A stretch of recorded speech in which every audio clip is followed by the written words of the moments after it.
দুঃখের বিষয় লগে এখনো পর্যন্ত আমরা কোনো জনপ্রতিনিধি হল আমরা দেখছি না। আমরা বাড়িঘর ফানিয়ে বুড়াই লিছে। প্রবাসী এবং দেশি সকল ভাইদেরকে অনুরোধ জানাবো এই দুঃসময়ে মানুষের পাশে দাঁড়ানোর জন্য। মানুষের জন্য কাজ করতে চায়, মানুষের পাশে থাকতে চায়।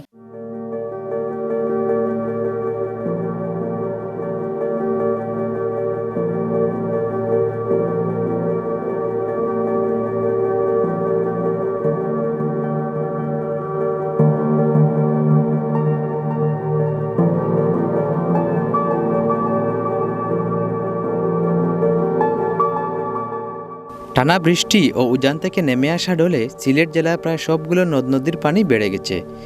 বিপদসীমার উপর দিয়ে প্রবাহিত হচ্ছে সুরমা, কুশিয়ারা সহ অন্যান্য নদ নদীর পানি। ফলে বন্যার দেখা দিয়েছে সিলেটের সব উপজেলায়। বিয়ানীবাজার উপজেলার বেশ কয়েকটি এলাকায় বন্যার পানি ঢুকে তলিয়ে গেছে বসতবাড়ি, রাস্তাঘাট সহ অনেক ব্যবসা প্রতিষ্ঠান। বন্যা পরিস্থিতির ক্রমশ অবনতি হওয়ায় বাড়ছে পানিবন্দী মানুষের সংখ্যা।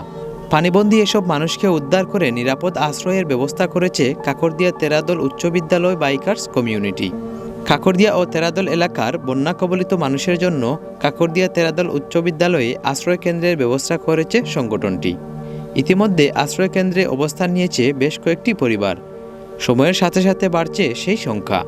বিয়ানীবাজার সরকারি কলেজ ছাত্রলীগের ভারপ্রাপ্ত সভাপতি ও বাইকার্স কমিউনিটির যুগ্ম আহ্বায়ক মোস্তফা উদ্দিনের অর্থায়নে আশ্রয় কেন্দ্রটিতে রাতে ও দুপুরে শুকনো খাবার দেয়া হয়।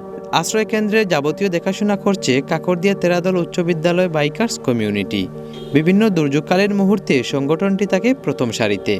বর্তমান বন্যা পরিস্থিতিতেও সংগঠনটি অক্লান্ত পরিশ্রমের পাশাপাশি বিভিন্ন উদ্যোগ গ্রহণ করেছে।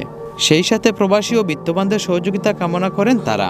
বিগত কয়েকদিন ধরে বিরামহীন বৃষ্টি এবং পাহাড়ি ঢল নেমে আসার কারণে সিলেটের বিভিন্ন অঞ্চলে বন্যা প্লাবিত হয়েছে এবং তার ধারাবাহিকতায় আমাদের কাকরদিয়া তেরাদল অঞ্চলের বেশ কয়েকটি বাড়িঘর বন্যায় প্লাবিত হয়েছে। কাকরদিয়া তেরাদল উচ্চ বিদ্যালয়ে তাদেরকে আশ্রয় কেন্দ্র হিসাবে দেওয়া হয়েছে এবং সেখানে বেশ কয়েকটি পরিবার এসে স্বস্তির নিঃশ্বাস ফেলছে। আমরা গতকাল রাতে কাকরদিয়া তেরাদল উচ্চ বিদ্যালয় বাইকার্স কমিউনিটির দায়িত্বশীলরা শুকনো খাবার বিতরণ করেছে এবং আজকেও শুকনো খাবার বিতরণ করবে তারা। আর যে কোনো সহযোগিতা কাকরদিয়া তেরাদল উচ্চ বিদ্যালয় বাইকার্স কমিউনিটি রয়েছে।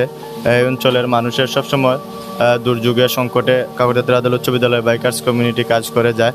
আমি আমাদের প্রবাসী এবং দেশি সকল ভাইদেরকে অনুরোধ জানাবো এই দুঃসময়ে মানুষের পাশে দাঁড়ানোর জন্য এবং আপনাদের সবচেয়ে বিশ্বস্ত এই সময়ের যে সংগঠন, যে কমিউনিটি কাকরদিয়া তেরাদল উচ্চ বিদ্যালয় বাইকার্স কমিউনিটি কাজ করতে চায়, আপনারা আমাদেরকে সহযোগিতা করবেন। এটাই আমাদের গ্রামের, দেশ এবং বিদেশের দায়িত্বশীল মানুষের কাছে এটাই আমরা কাম্য। বাইকার্স কমিউনিটির প্রতিনিধি দল নির্ধারণ করছে করিয়া আমরা বিভিন্ন সাইডে দিয়ে আটিয়া দেখছি যে বেশিরভাগ মানুষ ত্রাদল দক্ষিণ সাইডে কিছু মানুষ বেশি পানিবন্দী হয়ে গেছেন, যার তারা গড় আঁটুর উপরে পানি হয়ে গেছে। আমরা তারা গিয়া প্রথমে উদ্ধার কার্যক্রম চালাইয়া নিয়ে আমরা স্কুলের প্রধান শিক্ষকের লগে যোগাযোগ করিয়া আমরা আশ্রয়কেন্দ্র খোলার ব্যবস্থা করছি। সবথেকে বড় দুঃখের বিষয় লগে এখনও পর্যন্ত আমরা কোনো জনপ্রতিনিধি হল আমরা দেখছি না। আমরা যোগাযোগ করার চেষ্টা করি আর যে জনপ্রতিনিধি হলের লগে, কারণ বাইকার্স কমিউনিটিতে একটা সংস্থা, তাদের মাধ্যমে যতটুকু সম্ভব আমরা গতকাল রাইত আমরা শুকনা খাবার দিছি, এখনও আমরা শুকনা খাবার লইয়া আইছি, শুকনা খাবার দিমু। কাকরদিয়া তেরাদল উচ্চ বিদ্যালয় বাইকার্স কমিউনিটি মানুষের জন্য কাজ করতে চায়, মানুষের পাশে থাকতে চায়। আপনারা সবাই আমাদের সাথে থাকুন। আমরা আশ্রয় কেন্দ্র সার্বিক সহযোগিতা করে যাচ্ছি। আপনারা সবাই যদি আমরা সাথে থাকেন তাহলে আমরা আরও ভালোভাবে মানুষের সেবা করতে পারবো। বানবাসী এসব মানুষরা আশ্রয় কেন্দ্রে এসে ফেলছেন স্বস্তির নিঃশ্বাস।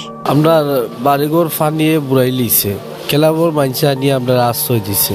রাইতো খানি পাইছি, এখনও খানি পাইছি। খেলাবর বাইরে দিলে আমরা খানি গুড়াকে আনিয়ে। Mizanur Rahman Munna, SRI TV। SRI TV, your voice, your media.